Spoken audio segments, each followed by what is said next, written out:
মানুষ এই শব্দের সূচনা হয় মন থেকে, আর সেই জন্যই হয়তো আমাদের এই মন এতটা গুরুত্বপূর্ণ।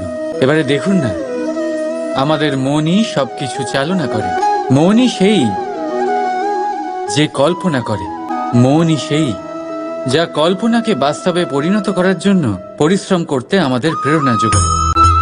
মনই সেই যা লোভের জালে জড়িয়ে পড়ে, মনই সেই যা অভিমানের পর্দা দিয়ে ঢেকে যায়, আর এই মনই সেই যা আপনাকে বিনাশের দিকে টেনে নিয়ে যেতে পারে। কিন্তু যদি তা পরোপকার করার ইন্ধন পায়, তাহলে এমন কোনো মহান কাজ নেই যা আপনি করতে পারবেন না। কিন্তু এই মন কি? এটা বোঝানো যায় দুটো শব্দের মাধ্যমে, দুটো সহজ শব্দ। প্রথম, একজন কুশল সেবক। দ্বিতীয়, একজন সংকটপ্রবণ মালিক। যদি আপনার এই মন আপনার নিয়ন্ত্রণে থাকে, তাহলে সে হলো আপনার সেবক, তাই আপনার অস্তিত্ব আছে। কিন্তু যদি আপনার মন আপনার কর্মের ওপরে নিয়ন্ত্রণ করে, তাহলে এই মন আপনার মালিক, আর তখন আপনার বিনাশ নিশ্চিত। তাই নিজের এই মনকে নিয়ন্ত্রণে রাখুন, কিন্তু ভালোবেসে। বিশ্বাস। জীবনে বিশ্বাস কতটা গুরুত্বপূর্ণ।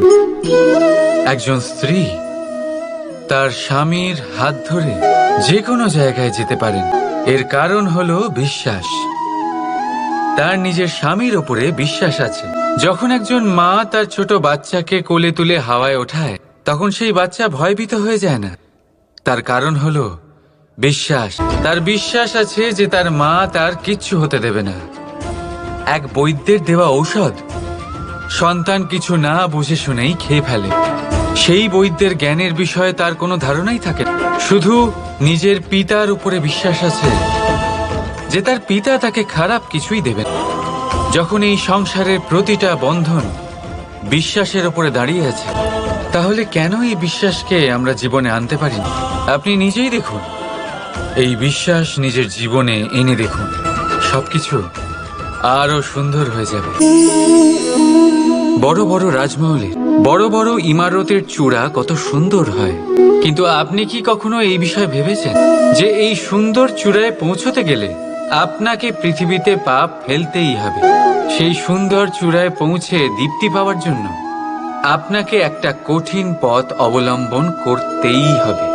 যদি আপনি কোনো কঠিন পথে না গিয়ে এই পৃথিবীর সাহায্য ছাড়াই শুধু উচ্চতার দিকে অগ্রসর হতে থাকেন, তাহলে সর্বদা অসফল হবেন।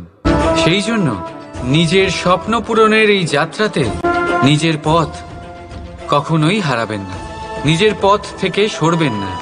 যদি এমন করেন, তাহলে তো আপনার স্বপ্ন পূরণ হবেই না, তার সাথে আপনি নিজের পথও হারাবেন। জপের এই মালা আপনি অনেকের কাছেই দেখে থাকবেন। তারা মালা জপ করে যান, ঈশ্বরকে স্মরণ করতেই থাকেন, আর প্রতিটা জপ করা পুঁতির সাথে একটা পুণ্য অর্জন করেন। কিন্তু এটাই কি সবার সাথে হয়? না। আপনি এটাও নিশ্চয়ই দেখেছেন, অনেক মানুষ বহু বছর এই মালা জপ করে যান, কিন্তু তাও কিছুই হয় না। সেই ক্রোধ, সেই অহংকার, সেই লোভ, সেই বাধা সব একই রকম থাকে। তার মানে সমস্ত পরিশ্রম ব্যর্থ। কখনো ভেবে দেখেছেন এমন কেন হয়? এই জন্যই হয় কারণ মালার পুঁতিগুলো জপতে জপতে অনেক মানুষ একটা জিনিস জপ করতে ভুলে যায়, মনের জপমালা। সেই জন্য পরের বার এই মালা জপ করার আগে সর্বপ্রথম মন থেকে জপ করতে শিখুন। মনের মধ্যে যত মন্দ ভাব আছে তা ঝেড়ে ফেলে দিন, শেষ করে দিন সমস্ত দোষ। তবেই আসবে শান্তি, তবেই পাবেন সন্তুষ্টি, আর তবেই পাবেন প্রেম। রাধা রাধা।